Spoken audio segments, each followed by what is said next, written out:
This is Platemark. My name is Anne Schaefer, and I am your host. You have reached us at Series 3 of Platemark, in which I'm interviewing people who occupy various roles in the print ecosystem. That includes artists and curators and gallerists and all sorts of people. But some of my favorite people to talk to are the printers, the collaborative printers. Today's guest is one such person, Mae Shore, who runs Shore Publishing in Tuxedo Park, New York. She has had a really interesting career. She spent 10 years working at Pace Editions with Ruth Lingen and crew, that storied crew that worked with Dine and Close and all of those guys. And she's got some great stories about that. And she also has great stories about growing up in SOHO in the 1970s and partnering with her life partner, Brad Ewing, on new editions coming up. We talk about print fairs and the importance of the new Brooklyn Fine Art Print Fair that has just occurred as I am publishing this episode, and just how important it is to the ecosystem to have places for younger emerging print shops and publishers to show their work. Let's see, housekeeping. I identify as a cishet white woman and I use the pronouns she, her. I record Platemark in Baltimore, Maryland, the land of the Piscataway Conoy people. Images we talk about are over in the show notes at platemarkpodcast.com. Over there, you can also hit support and donate. Help me keep the lights on. All right, let's get rolling.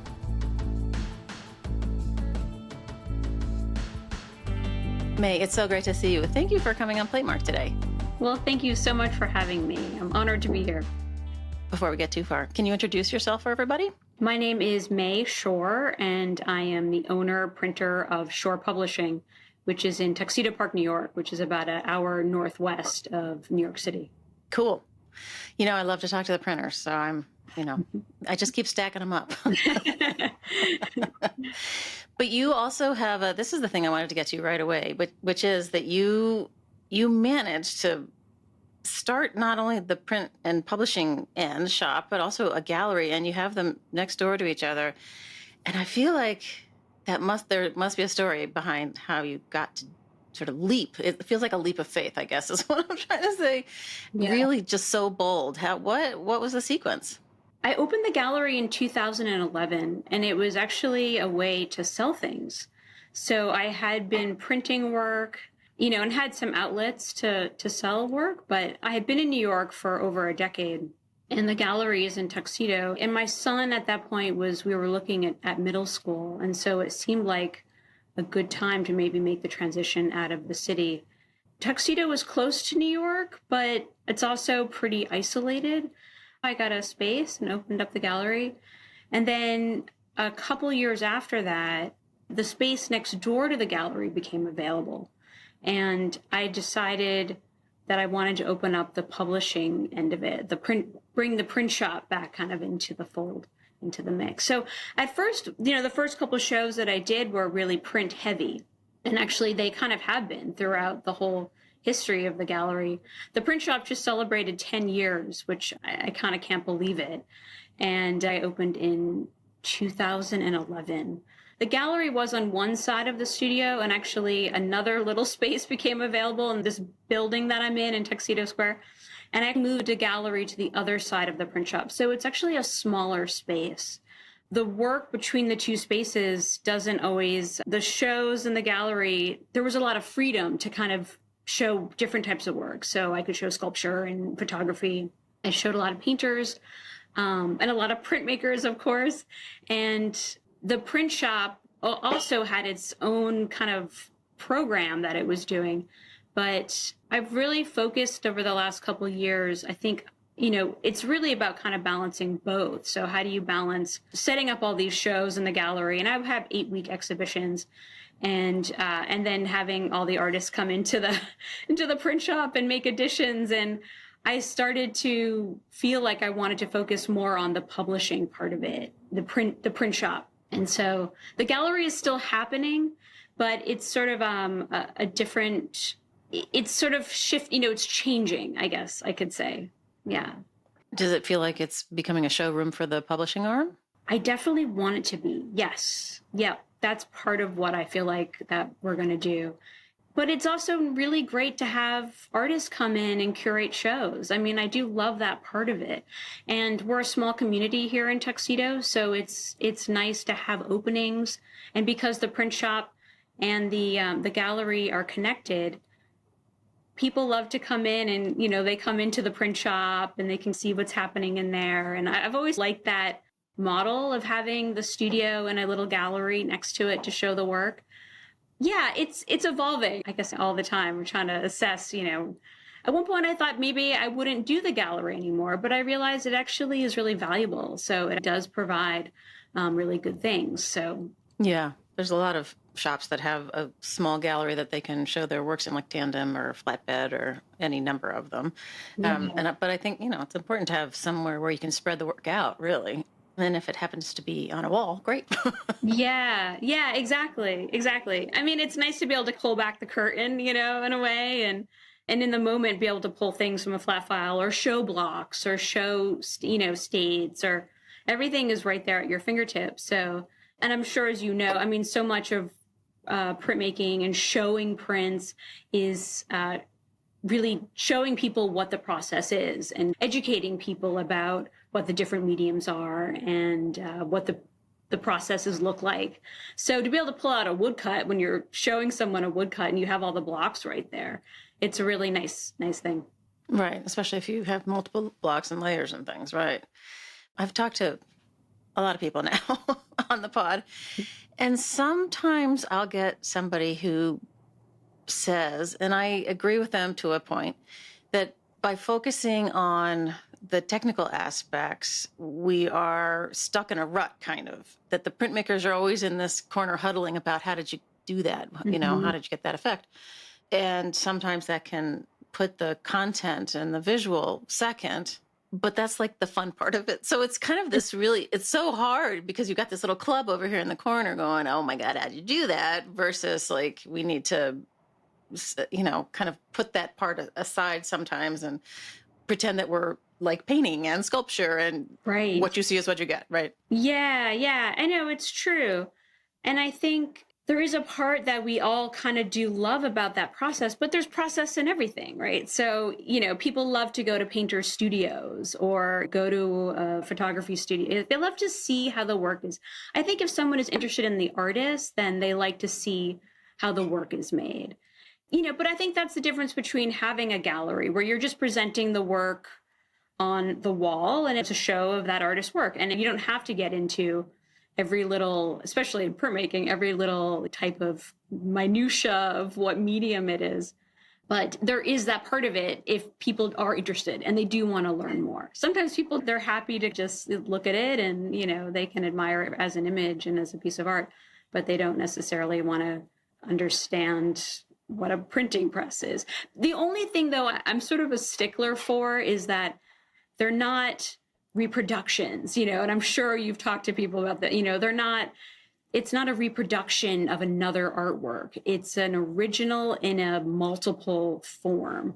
So the image only exists in that medium. And that's something that I really try to express to basically everybody, We're all cheerleaders, right? In our home corner. We're all trying to kind of and that part is really important, that you're not taking something and just reproducing it. Yeah. And I do think that showing people the process helps them conceive of this, that it isn't, I'm pushing print on my printer thing. Like there's a lot of craft and a lot of hard work and decision-making and that's involved in it. So, yeah. And that projects can go on for years sometimes. I mean, and that the artist has invested an incredible amount of time. The printer, the publisher has invested an incredible amount of time and materials and labor to make this piece exist.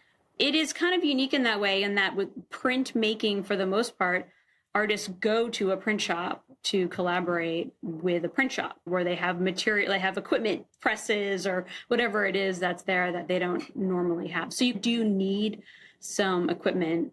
I mean, unless you're doing woodcuts that you're rubbing with a spoon, which anyone can do, and which I do here too. I mean, my operation is it's pretty low tech in a way because I'm a relief print shop primarily.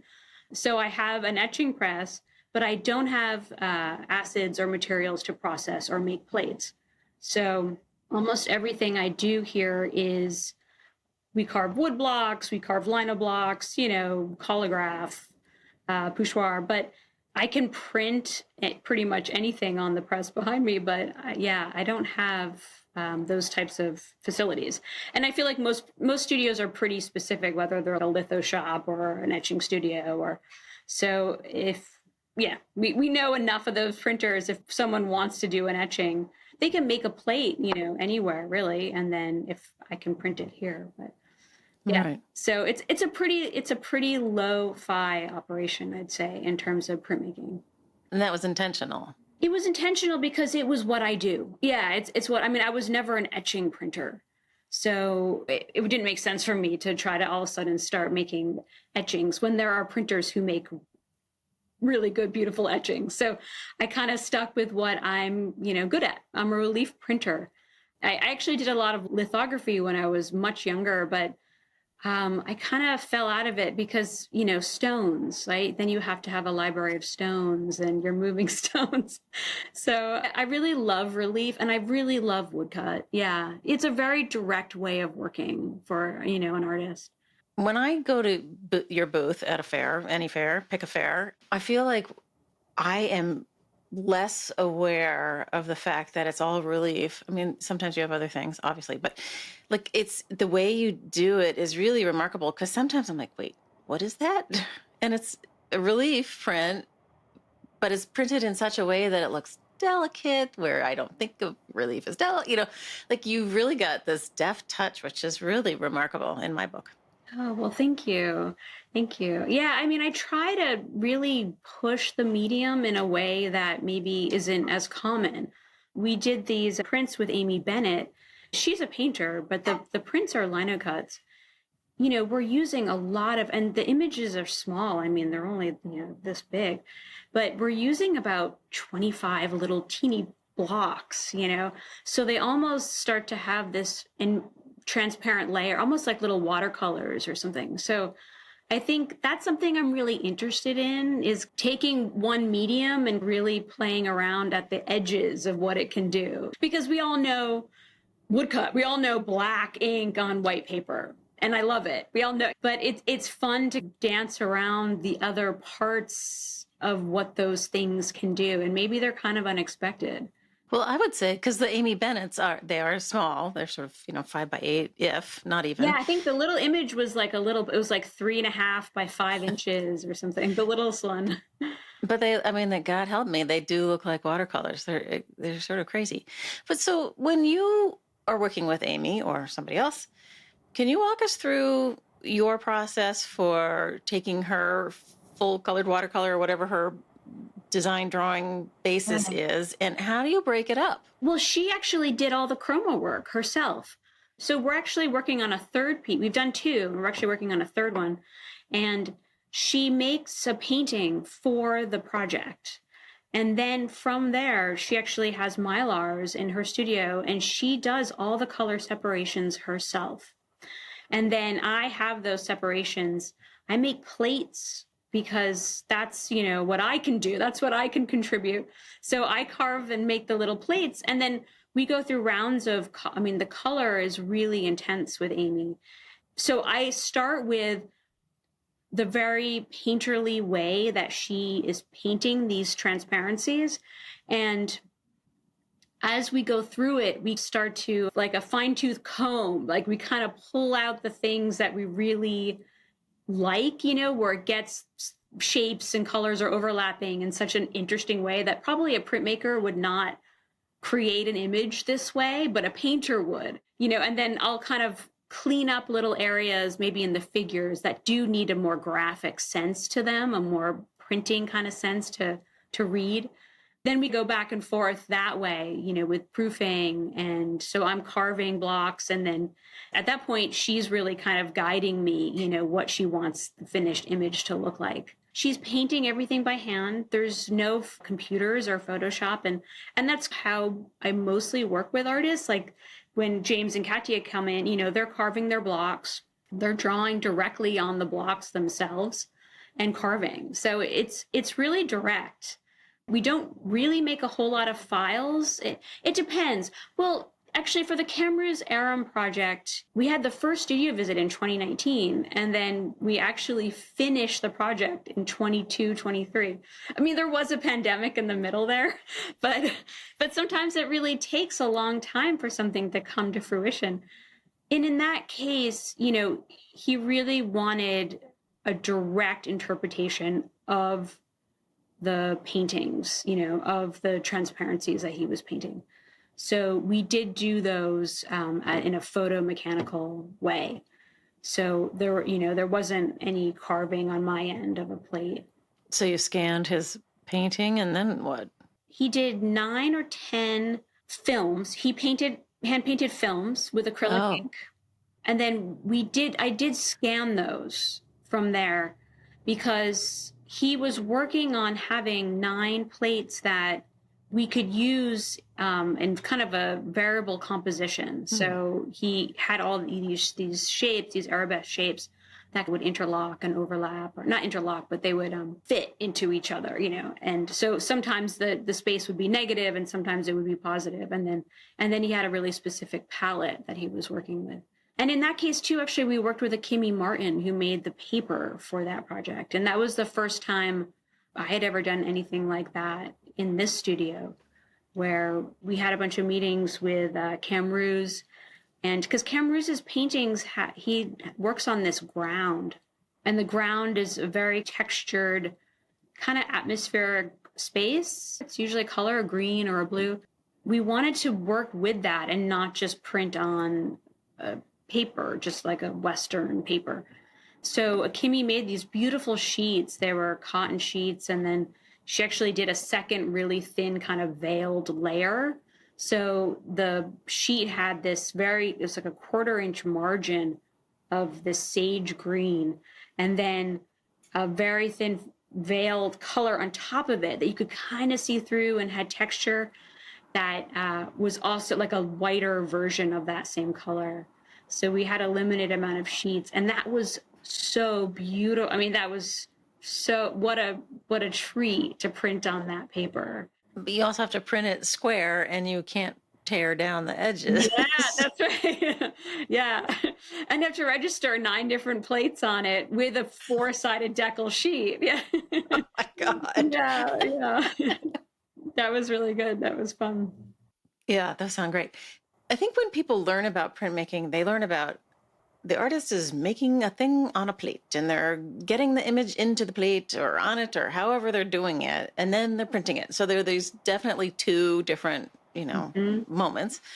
And we always talk about, you have to plan and blah, blah. But I think that the amount of work that cumulatively happens before you get to making the plates probably equals as much time as doing the plate making and the printing combined. Yeah, for sure. I mean, sometimes the conceptual part can take that long.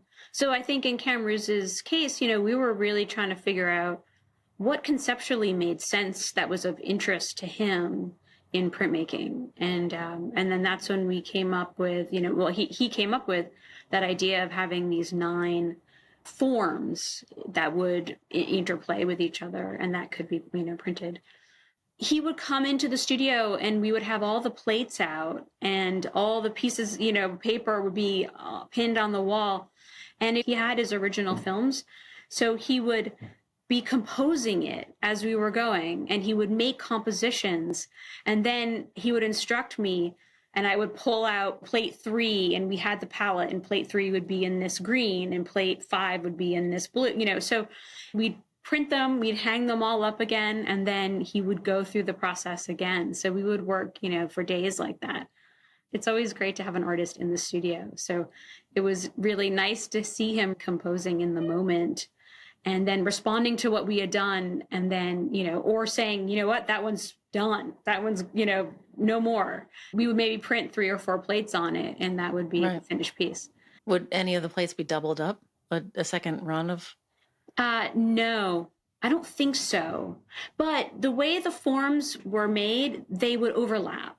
So you would get all these, secondary and tertiary. We get all these like really nice color mixing.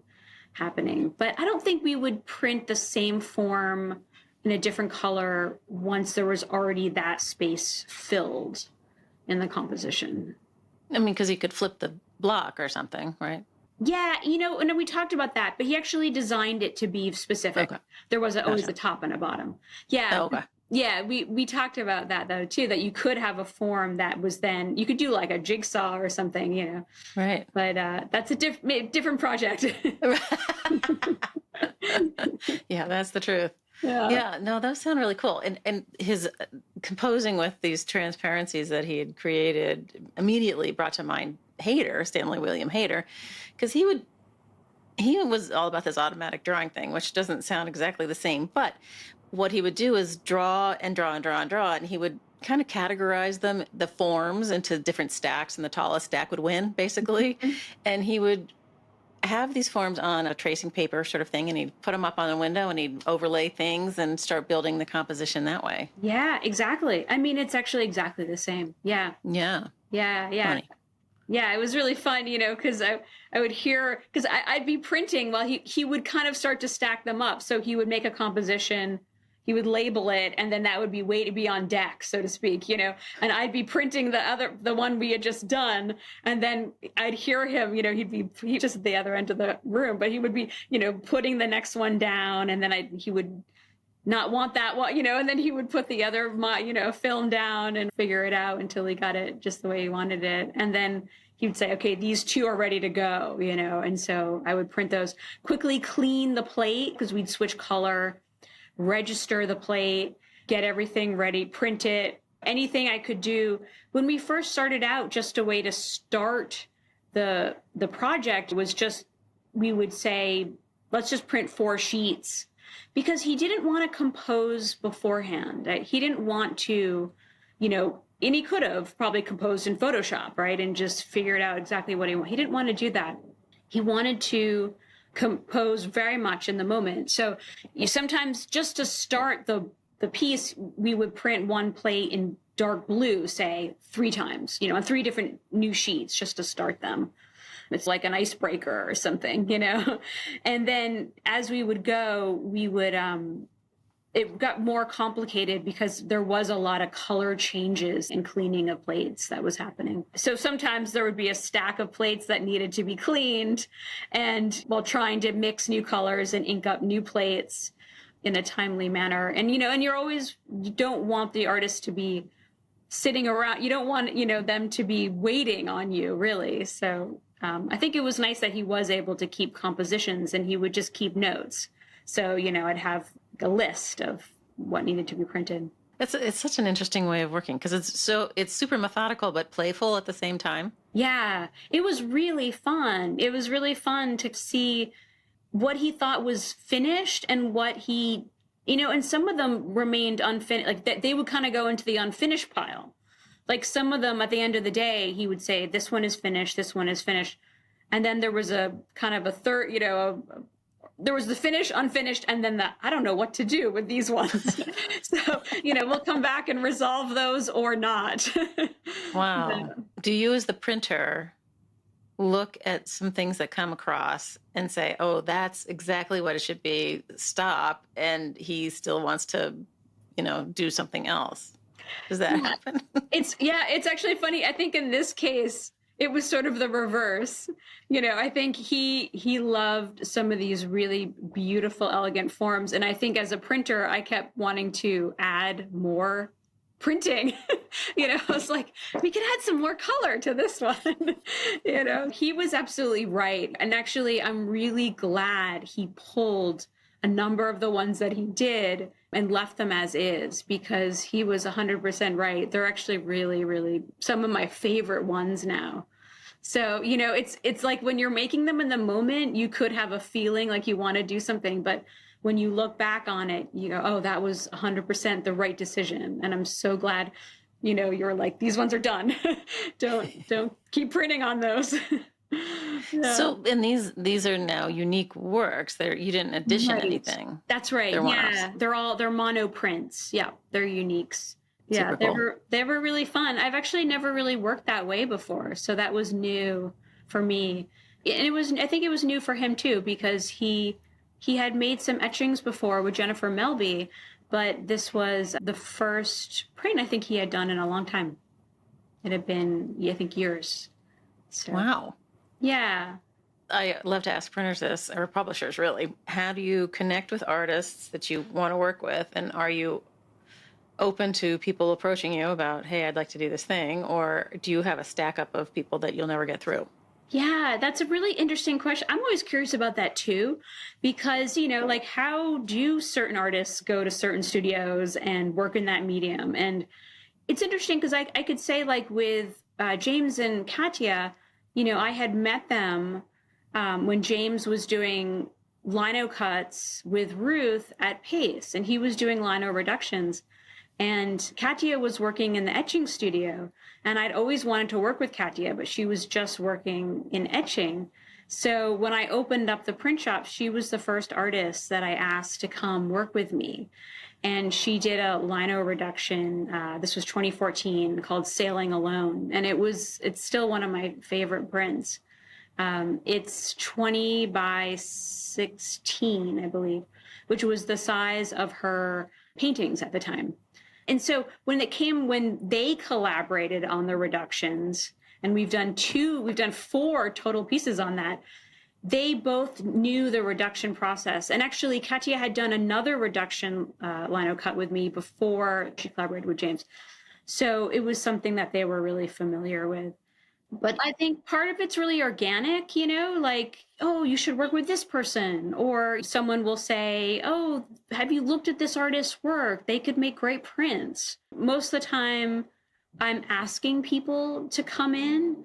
Sometimes it's a cold call, like I did that with Amy. It was a very cold call. And it just turned out that she lives 45 minutes away from the print shop. So that was really great. I didn't know that. So that worked out really, really nicely. It's sort of, sometimes it feels very intentional, and sometimes it just feels kind of organic. Like I worked with Glenn Goldberg, and I had worked with Glenn also at Pace. So he was an artist that I knew, and I really loved his work. And he had experience in print.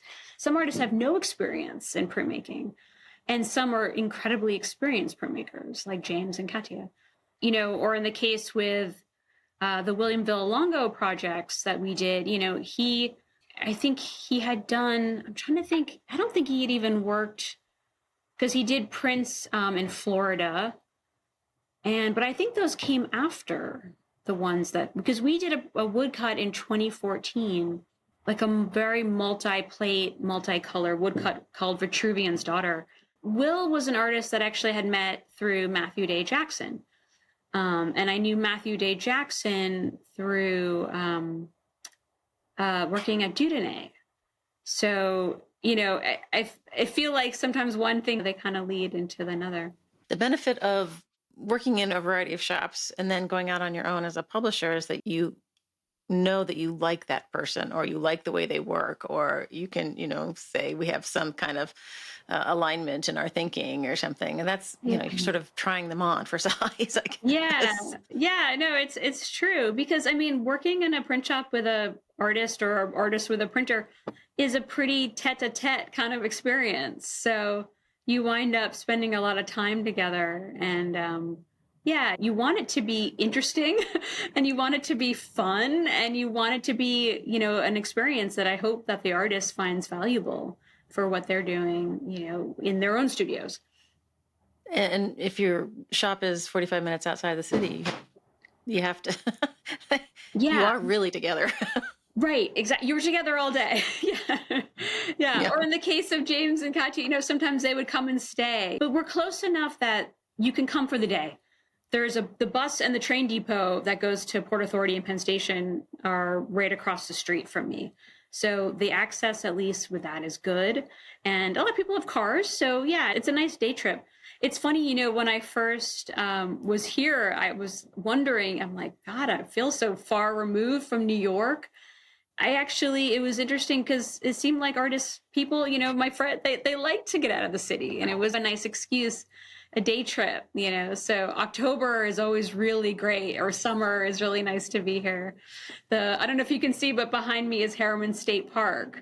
So It's just some mountains behind me. So that was actually, I felt really removed in a way, but then also it's actually not that far ultimately. Well, yeah, and you're a destination now. But you grew up in New York City, which we talked about for a second before we started rolling. And I spent a little time in New York, but I did not grow up in SOHO. Yeah. I was there mid 70s. I was, a little kid, but I went to school there through high school, moved, from SOHO. We were on Prince and West Broadway, and a lot of galleries, a lot of artists. It's sort of my first experience with any artist. A childhood friend, her dad was an artist. And I remember going to their loft, and I just thought it was like the coolest thing. I just thought it was how cool that, you can live in this big space, and it was like a live workspace. And then in 81 or 82, we moved down to Tribeca. We were on Chambers and West Broadway. So we were still on West Broadway. It was all parking lots and light manufacturing, and, the World Trade Center was there. I, grew up basically in the shadow of the World Trade Center. New York was a really interesting, it was gritty. It was very, very gritty. Yeah, very gritty. I loved it. I always loved New York. I always loved New York. Yeah, so I lived there, and then, I lived out in Portland, Oregon for a while. I was out there in the 90s. And it was actually where I got my first printing gig. I was working, I had a day job. I was working in a screen printing shop, and I was doing quality. It was like a textile screen printing shop, and I was doing quality control and finding pinholes, and I was shipping and, kind of doing all like working the end of the dryer, that kind of thing. And then I eventually wound up just mixing all the inks for the jobs. That was actually a skill that I keep with me because, if the job only called for 12 pieces and the area is this big, you mix a little teeny bit of blue, whatever you don't mix a lot of ink. Or if we're doing 2,000 and you have a big area, you're mixing gallons of ink. And actually, it used to be kind of a running joke with me and Ruth that if she would just randomly call out a Pantone number, I would tell her what color it was. she would quiz me, That's hilarious. Yeah. But how do you figure out, like, when you're mixing a color and it's not quite, on the magenta end of pink, it's on the bubblegum end of pink, like, how do you know what the heck you're doing? Right. Well, and each inks have their own characteristics, but that I actually was able to learn a lot about that, and I was mixing ink by weight. So everything was done in grams. So the white had a certain weight to it, and Pantone figured it all out. So I was just, following those guides. But yeah, that was... I don't believe you. I had lots of inks, but, you could mix all the process colors by weight, and that would get exactly the formula that you wanted. Oh my God. Instead of parts, they were doing it by weight. Wow. Yeah. I don't even know if they do that system anymore, actually, but because, Pantone evolves. I think they do percentages now, but I met a printer named Mark Mahaffey when I was in Portland. And so I was doing the ink mixing, during the week, and Mark had a really nice lithography shop in Northwest Portland, and he had a Victorian house, and the parlor was the print shop, and the basement was the letterpress shop, and then they lived upstairs. And he brought me in as an apprentice, intern. I was filing plates, and it was the first time I realized that you could be a printer. He had worked at Gemini before he opened up his own studio. And when you walked in the house, there was a straight shot staircase to the second floor. And he had a Richard Serra Icelandic print, one of the Icelandic series. And I just remember seeing that piece and being completely blown away. I had never seen prints of that scale, and I didn't even know that was possible. And so it sort of dawned on me that this was actually something that you could do. You could be a collaborative printer and a publisher. And it was through Mark. So Gordon Gilkey, who was the curator of prints at the Portland Art Museum at that time, he had, I guess, the granddaughter of an engraver, Chas B. Hall, had given him 20 of these presidential engravings from the turn of the century. And they were beautiful. And so that was my first printmaking gig, really, was printing these engravings for the Gilkey collection. And the family got a set. And I had never seen plates like that. I mean, plates are like instruments, it's like they're beautiful in their own right. And these were copper engravings. And I actually didn't know this until I printed them. They're actually very straightforward, because I am not an etching printer, but they're very straightforward to print. The grooves are nice and deep, and they hold the ink really beautifully. And that was such a cool experience for me. And I think that's when I really sort of figured I think I'm going to be a printmaker. Yeah. So it didn't happen in school? No, it did. But I mean, it happened in school, but the idea that you could be a professional collaborative printmaker and work with artists, that's when I understood what that actually was. Yeah. I didn't know anything about it until I don't even know when, honestly. I think if I had been in your shoes, I would have been right with you. I would have been like, yes, I'm going to do this thing. Yeah, because it's not something that I didn't really understand what it was. And Mark really showed me. He was publishing and working with local artists, like Northwest artists. And Portland had a really nice printmaking community. And Gordon Gilkey, he actually, that was 97, I think, when I was there printing. And I think he died in 2000. So I feel really lucky to have just been able to have met him. It's interesting when you realize that that's something that you can do. Because he would regale me with these great stories of, Gemini and working there and the artists that were coming in the 80s. And, and of course, you're like, that sounds amazing. How interesting. And, you're not the artist, you're kind of the technician, you're kind of the mechanic of the artist, of the art, part of that making. And I always thought that was really fun too. Well, so how did you end up working at Pace, which is no slouch of a print shop itself? The summer of 99, I was living in Portland and I wound up moving back to New York. And I had the good fortune of being introduced to Ruth, and their print shop had just moved. So the Spring Street Workshop had just moved to 18th Street, and maybe they moved the year before.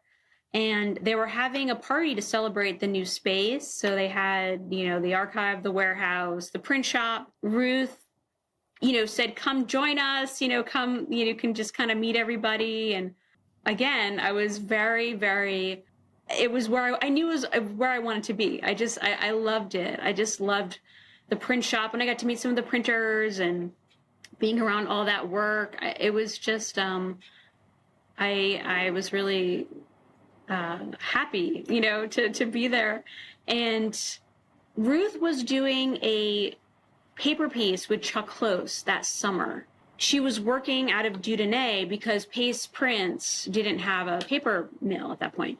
She needed some help on it. And so she was doing, actually it was the small self-portrait. I think it was the 2000 one. We did two, a smaller one and a larger one. The larger one was 60 by 40, which came out, I believe, in 2001, because that was the summer of 2001.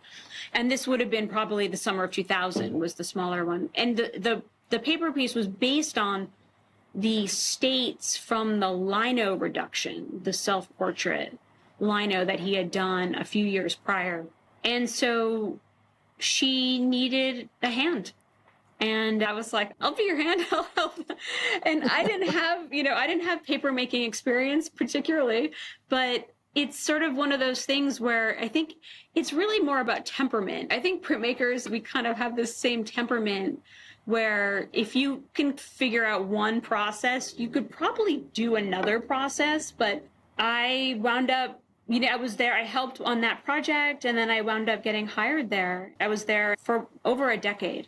and Jim Dine was there, and Chuck Close, of course. And yeah, there were so many amazing artists. Alan Shields, was working in the studio at that time, and that was a really amazing. He was such an amazing artist. And that studio is really two studios. They're one studio, but it's a etching studio and a relief studio. And so that's sort of how I wound up falling into relief, because Ruth is a relief printer, and I was really working with Ruth for years. We would work on projects together, but a lot of paper making too. So a project would happen that needed paper. Sometimes it would just be a paper element, or it'd be a full paper piece. And it was really fun because we got to go down to Dieudonné and do residencies when Dieudonné was on Broome Street. So we'd kind of disappear down there for a few months. And yeah, it was a really nice time. Those early 2000s were a really nice time in New York. It was like the .com bubble in a way. So there seemed to be this openness to make projects that I don't know, maybe they wouldn't be made at this point, just because of the cost of them. A lot of fun experimental kind of stuff. Right. There did seem to be a honeymoon in there somewhere. Yeah, there really was. And maybe we're in one again now, too. I don't know. You don't really know until you're kind of through it, and 2008 happens and you realize. But there definitely was. Those early 2000s were really a nice time to be in New York, too. New York was a nice time. Jim Dine was working in the print shop at that time with his printer angels, Ruth, Julia, and Kathy. And he was such a master and so inspiring. He's still he's one of my heroes, my printmaking heroes. He would come in the morning and he'd have all these wood blocks. He'd say, print this one in red and print this in green and print. Like I had never worked at that speed before, where you're really, and Ruth likes to time things anyway, but but where you're really working quickly. And he's like, I'll be back at lunch, and I want to see all these pieces. And when he would sign, usually when you sign with an artist, you're moving a print in front of them and then it goes into the signed. We would just have a stack of prints and we would just lift the corner and he would just drop one and sign and drop one and sign and drop one, because he would sign so fast. You couldn't move the prints fast enough. Oh my God. And I remember one time as printer, we would have these little printer notes, on the editions to be signed. And one time I had written light one on top, and it was a Venus edition. And so if it was a light one, you could maybe show him and he would say, no, it's not, tear it up or something. Or maybe it could be a proof or something. And the piece wound up it was titled Light One on Top. So that just became the title of the piece because the printer's notes were there. That's so Jim. Yeah. Oh, that's great. It's like that one's light one on top. Oh my God.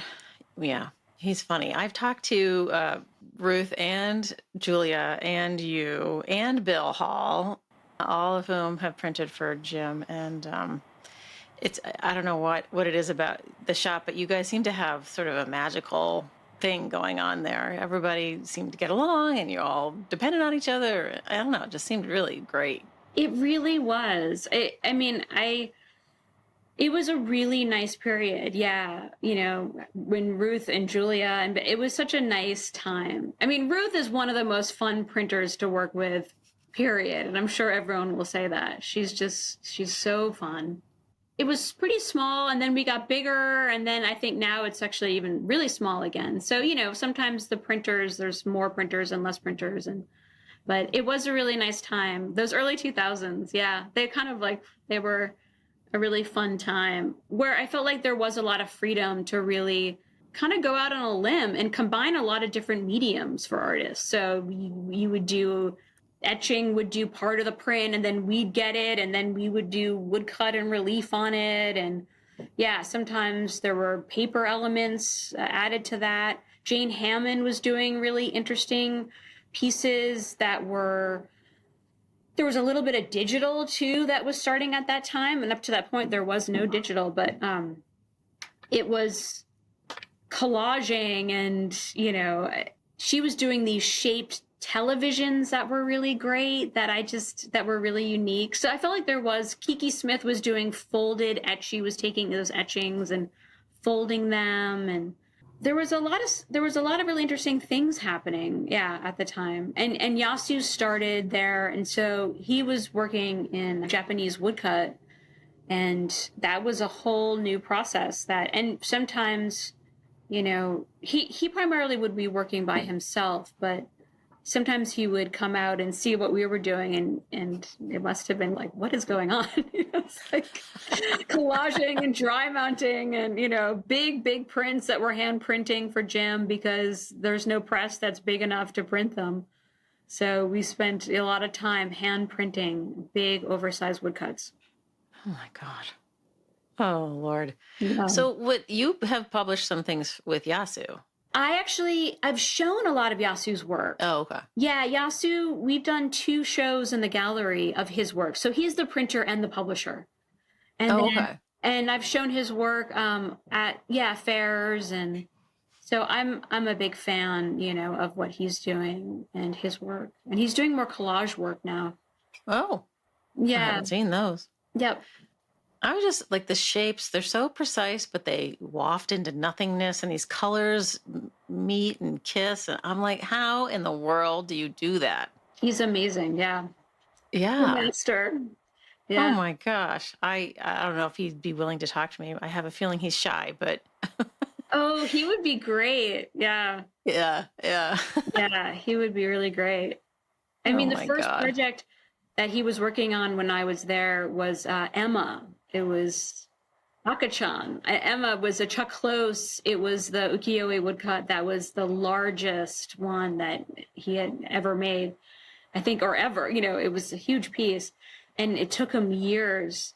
And he formed a room out of basically shower curtains just to control the humidity, so we carved out a space in the relief area, and that was a really intense project because he was hand printing. I think he was doing some press printing. Yeah. I mean, that's the other thing that's funny is that, an artist will make a painting or they'll make a drawing or they'll do something, and then they work on it for however, like a month or whatever their time frame is for it.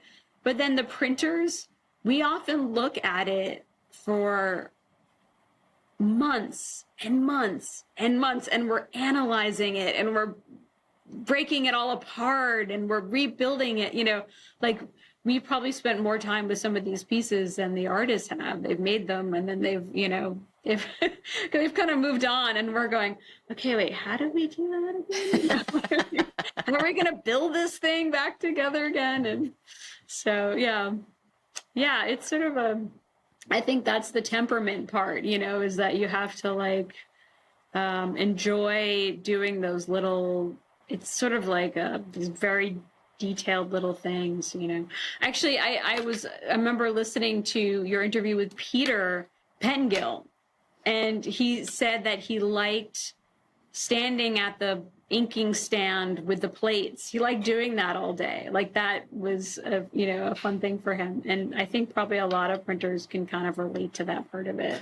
Yeah. Maybe some printers more like working with the artist part of it, and some printers more like wiping the plates, and that division of labor sometimes is there. But yeah, I think there's that sort of, you kind of like those quiet moments. Right. I mean, there's definitely a difference between the editioning printer and the collaborative printer. And the publisher, so it's like when you're publishing, you're trying to figure out that's a different kind of hat, right? You're going, okay, how are we going to sell this? And then there's the collaborating printer with the artist, where that's actually the really fun part. Although I think, for me personally, I enjoy all aspects of it. I do like the kind of quiet time at the inking stand with the plates too. But yeah, it's a very different kind of mode, and you have to give yourself over to whatever that mode is. So once you've decided that you want to work with an artist, and then you have to give yourself over to what they want to do too, but so if they really want to try something and it's going to cost a certain amount, and you just have to kind of go with it because you want that part of it to have its own space to grow. Yeah, That's a factor I hadn't really thought of. In my mind, you would budget the project, and the ink would be this, and the paper would be that, and then I don't think I'd ever factored in, let's try this, and off you go into another realm of cost. Yeah. Well, that for the publishing, that's there. For contract printing, it's much more straight and narrow. So yeah, Right. you figure it out all beforehand. Yeah, the budget is pretty fixed. And if an artist really wants to change something, then you have to go back to the publisher and adjust the estimate. But as the publisher, you have a little more freedom to talk it out. Often it's time, it's not always necessarily big expenses in materials but it's just really the labor and the time. Right. Right. Of course, that makes sense. You wear a lot of hats, is really what I'm trying to say. I mean, you're the curator, and that's a lot of different kinds of thinking, not to mention the business end. Yeah. And sometimes I feel like you have to compartmentalize them a little bit just to give yourself the freedom to do what you need to do in that moment. And some projects are successful and some aren't. And I don't think I love or don't love any of them any differently. It's really about creating things that you're really proud of and you're happy that they exist. As we're recording this, it's right before the holidays. So, and I don't know that I'll get this up before the print fair, but you're showing at the IFPDA fair, of which you're a member now, right? Yes, became a member last year. Yeah. Oh, nice. What are you bringing? I just did a project, and actually, so Brad and I co-published a project with Asher Lifton, and we've actually done 4 editions with him. He's a painter, like a sort of a photorealistic painter, but he works in CMYK in his paintings, and he also does drawings. So how does that work? I can't even. He's painting in CMYK in layers, just like Prince. What? Oh, that's wild. Yeah. And then he's also does color pencil drawings. Okay. So we just did a little piece. It's a portrait. It's a small print, but it's actually a screen print and a relief print. We're kind of doing a little co-publishing stuff. This was actually co-published with Nino Meyer. And then showing some of other Asher's pieces for context. He did these 2 window prints that we printed that I also really love. Amy Bennett's 3rd print, which we're hopefully getting close. We're in the throes of it. And then some of my favorites and I have just a couple Kamrooz Aram pieces left. So I'm going to bring those. And then we have some other stuff. I don't think it's going to be ready for the fair though, because it has to go to the framers. So there's some projects that are up and coming, but when you go to the fair, people can nudge me with their elbow and go, and that one's still wet in that frame. Yeah, I know. Yeah, it definitely happens. You put a lot of dry. You've got to put some dryer in the ink, though. But so you mentioned Brad, who we haven't talked about, and he's your partner, your life partner. Yes, and he has his own publishing arm, which he does separately and not in your space, but now you're collaborating with him. That's great. Yeah. He's a screen printer and a letterpress printer. And yeah, he works out of Grenfell Press, which is on 29th and 6th. He actually is doing all this. He has his own publishing. He does his own contract work. I have my other own contract work. I have my publishing. And then we're also collaborating. So we're also publishing together. I think we're actually going to start a project soon with an artist, and just he and I are going to publish her. And then we collaborate a lot actually on some of the contract printing. So we've done a number of projects in the past few years. A Mickalene Thomas project. I guess the Matt Jackson one I did by myself. We've done 4 projects together. Christina de Miguel, the Susumu, Ibicho, that was for Zwerner. It's nice to sometimes 2 heads is better than 1, especially when you're working with an artist that you don't know and you've just kind of met. And so you're trying to think of how's the quickest way we can get to the printmaking part of it. So are you going to combine a new name for the collaborative publishing arm of Marginal and Shore? I know we talk about it. Yeah, I know. Like, should we just finally merge these 2 entities? Yeah. I don't know. I can't really quite figure it out what to do. because we both also have our own things that we like to do too. So it's a good question. It's definitely a good question. Are we like marginal shore editions or something? Right, exactly. Yeah. Like you twisted it for the gallery name, Mae Shore, Shea Moore. I thought that was brilliant. Oh, you got it. Yeah. Yeah. Wait, people don't get it, really? No, people actually sometimes they ask me, where did you come up with that name? So that's All right, people, get it? Yeah. Mae Shore, Shea Moore, get it? Yeah, get it? Yeah, totally. That's very funny. That's good. Well, cool. I'm glad you got that. That was a name that I came up with when I was really little, and I liked to sign drawings. And I thought you had to be French to be an artist because all I knew was like, French, Matisse, and so I was like, yep, Shea Moore. That makes sense to me. Yeah. That's funny. Oh my goodness. Yeah, so we need some sort of marginal, shore margin. I don't know. Yeah. Sarge, yeah. Something. Look if you come up with something good, let me know. Okay. Yeah, we'll have a little contest online. Yeah. Right. All right. Well, is there anything that you want to tell us that we haven't gotten to yet? Nothing that comes offhand. It's just sort of fun to relive some of the good times, and yeah. I think printmaking it seems like it's a really strong thing that's happening, and people are interested in printmaking, and I'm glad. Yeah, I think if we can all keep yelling in the wind, then maybe somebody will hear us. Yeah, I think people are hearing, I think so. I mean, artists have, for so many, many, many, many years, partook of all of these different techniques, prints, drawings, photographs, like in a way to have something that comes to you as you're working in one, bounce off into the next one. And I think printmaking has been instrumental in helping artists think for so long that I just want it to be second nature that they say, oh, let me go make a print with Mae, Yeah. I think that's the thing, is really trying to, encourage artists to try printmaking. You never know. I mean, you just never know. And some artists are really open to it, and some are a little more hesitant. But I find once they actually start experimenting in printmaking, it becomes fun. I think it should be a fun thing. Yeah, it's exactly the same thing I always talked about with the art viewing public. Like, if I can get you over that little speed bump of technical understanding, you're in, right? It's the same with artists. Just got to get them over the bump. Yeah, exactly. Exactly. Yeah. And it's just, I think for a lot of artists, it's time, or, maybe it's just trying to manage what they think is time away from the studio, but it actually all kind of comes around, I think. I hope, Right. I hope. Right. And with a lot of artists, I find that it does, that they really enjoy.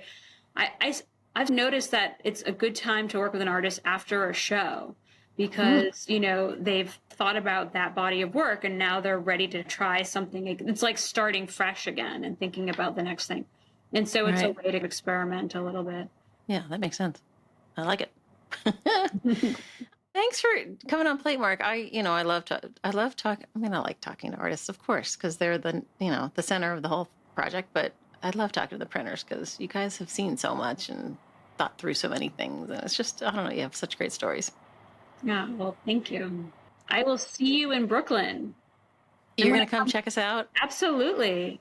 Yeah, it's come together. I think I just filled my last booth, and the Powerhouse people have, it's a pretty big team, and they are excited. So they are throwing all of their energy and resources at it. It's gonna be great. It's exciting. It's so exciting to have a fair back in New York that, that's taking the place of EAB, because EAB was such an important print fair, and I know we all miss it. So thank you. I mean, the Brooklyn Print Fair is really it's a good thing. I'm so glad that it exists and that you're doing this. Yeah. Luther said to me the first time I shook his hand, he was like, we have to do a print fair. The EAB void is a thing, and blah, blah, blah. And I was like, of course it is. I totally agree.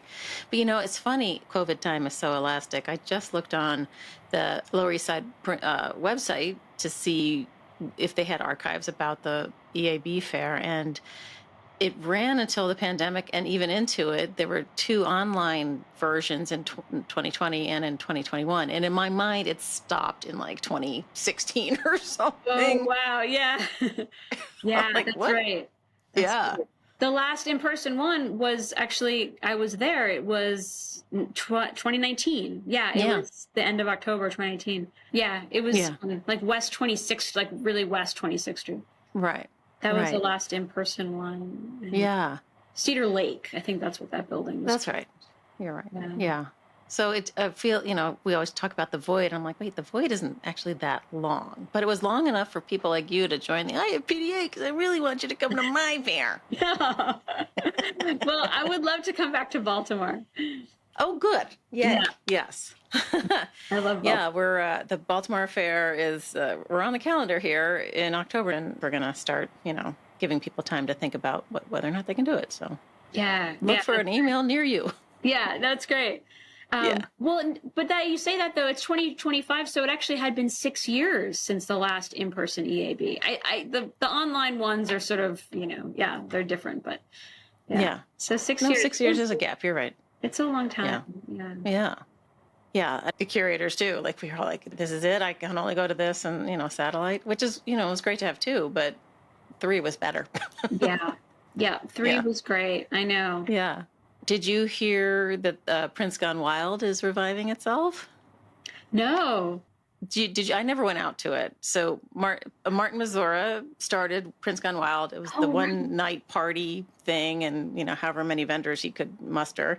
Yeah. And then he stopped doing it, and now Justin Sands, who is part of the team at Blackburn, is reviving it. And so they've got all these metal bands playing and all these. Oh, that's great! Yeah. Yeah. Fantastic.